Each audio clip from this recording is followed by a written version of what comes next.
Descubre a José María Heredia, un ícono del romanticismo en América Latina, cuya voz poética abogó por la libertad y la identidad nacional, en una era de transformaciones y desafíos. José María Heredia nació en 1803 en Santiago de Cuba. Desde joven mostró un profundo interés por la literatura y el derecho, lo que eventualmente lo llevaría a enfrentarse con las autoridades coloniales españolas. Heredia vivió durante el auge del romanticismo, una época que valoraba la expresión personal y la profundidad emocional. Se relacionó con otros intelectuales tanto en América como en Europa, compartiendo ideales de libertad e independencia que resonaban ampliamente en las colonias americanas luchando por su autodeterminación. La obra de Heredia se caracteriza por su profundo sentido del patriotismo y su amor por el paisaje cubano. Sus poemas y ensayos reflejan un fuerte deseo de libertad y una crítica a la opresión colonial. Heredia fue desterrado de Cuba a los 22 años debido a sus ideales independentistas y su participación en actividades consideradas subversivas por el gobierno colonial español. Este exilio lo llevó primero a los Estados Unidos y luego a México,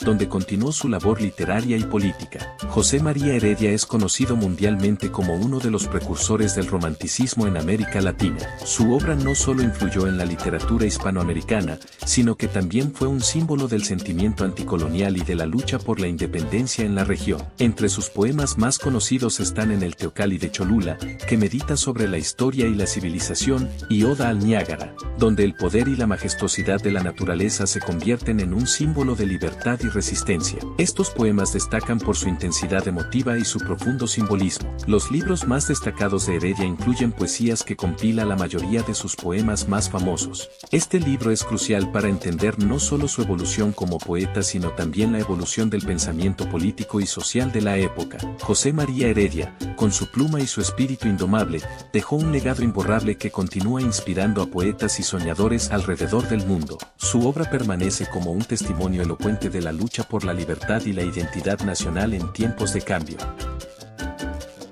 Bonifacio Birne escribe el poema Mi bandera. En 1899, tras la intervención estadounidense en Cuba y la consecuente ocupación de la isla, el poeta matancero Bonifacio Birne escribió Mi bandera. Este poema refleja el sentimiento patriótico y la preocupación por la soberanía nacional en un momento de incertidumbre política. Birne expresa su devoción a la bandera cubana y su rechazo a cualquier símbolo extranjero que pudiera ondear en suelo cubano. Mi bandera se convirtió en una obra emblemática del nacionalismo cubano y es recordada por su fervor patriótico.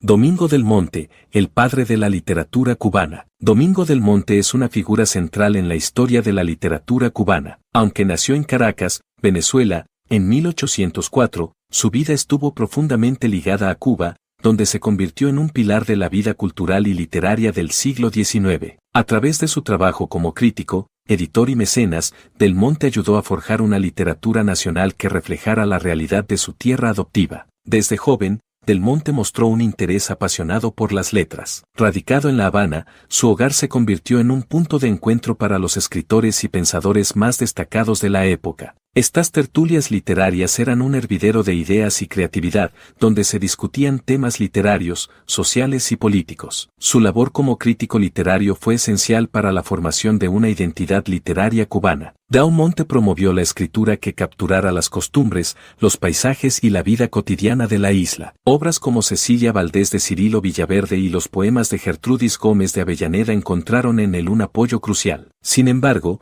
su influencia no se limitó al ámbito literario. Del Monte utilizó su posición para criticar el sistema colonial y las injusticias sociales de su tiempo. Aunque no era un revolucionario radical, sus ideas reformistas abogaban por una Cuba más justa y libre. Esto lo llevó a apoyar a escritores que denunciaban la esclavitud, como Juan Francisco Manzano, autor de la primera autobiografía escrita por un esclavo en América Latina. Como editor, Domingo del Monte fue un incansable promotor de la publicación de obras cubanas. Fundó revistas literarias que difundieron el talento local y ayudaron a consolidar una tradición literaria nacional. Su biblioteca personal, que albergaba valiosos manuscritos y primeras ediciones, se convirtió en un tesoro de la cultura cubana. A pesar de su inmensa influencia, las ideas progresistas de Del Monte le valieron enemigos. Fue exiliado a Madrid, donde continuó trabajando por la cultura cubana hasta su muerte en 1853. Desde el exilio, mantuvo contacto con los escritores cubanos y siguió promoviendo la literatura nacional. Hoy,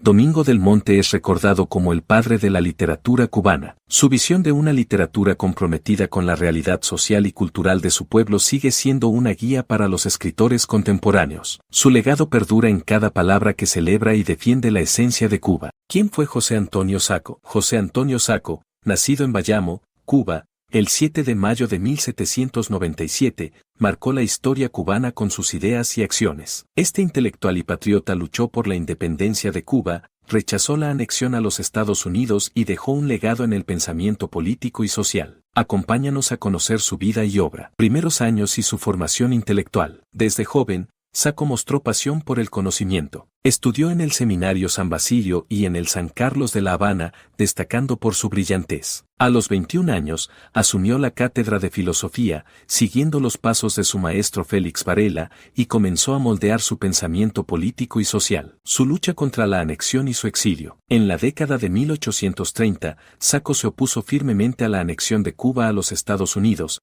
temiendo la pérdida de su identidad cultural. Esta postura lo llevó al exilio, donde continuó su lucha desde Europa. Sus escritos, como ideas sobre la incorporación de Cuba a los Estados Unidos, defendieron la independencia y autonomía de la isla, la educación y la identidad nacional. Para Saco, la educación era clave para el progreso de la sociedad. En sus ensayos, defendió la instrucción pública como pilar de la felicidad y el desarrollo de los pueblos. Sus ideas influyeron en el fortalecimiento de la identidad cubana durante el siglo XIX. Su regreso simbólico y legado. A pesar de su exilio, Saco pidió que sus restos descansaran en Cuba. En 1880, su regreso simbólico marcó un homenaje a su lucha. Hoy, su legado vive en la historia y el espíritu de la isla, como un ejemplo de valentía y compromiso con la libertad.